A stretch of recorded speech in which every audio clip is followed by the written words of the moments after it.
আসসালামু আলাইকুম। প্রিয় বাংলাদেশ গ্রাম পুলিশ বাহিনীর সম্মানিত সকল সদস্য, ভাই এবং বন্ধুরা, আশা করি আপনারা সকলেই ভালো আছেন, সুস্থ আছেন। রিট বাস্তবায়ন কমিটির পেজ থেকে সকলকে জানাচ্ছি সালাম ও শুভেচ্ছা। দীর্ঘ 2 মাস পরে আদালতে গ্রাম পুলিশ বাহিনীর ঐতিহাসিক রায়ের বিরুদ্ধে রাষ্ট্রপক্ষের নিয়মিত আপিল মামলাটি কার্যের তালিকায় এসেছে।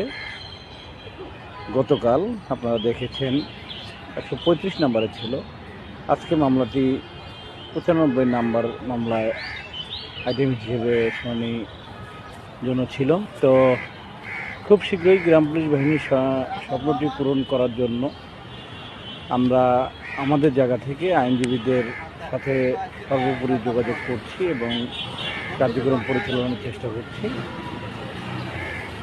সকল কার্যক্রমের মধ্যে ব্যারিস্টার মনজুর পল্লব মহোদয় তিনি আশ্বস্ত করেছেন গ্রাম পুলিশ বাহিনীর স্বপ্নটি অবশ্যই বাস্তবায়ন হবে এবং নিরলসভাবে তারা চেষ্টা করছেন।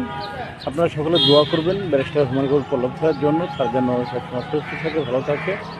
আমরা আদালতে ছিলাম গত 3 দিন, আজকে কার্যক্রম শেষে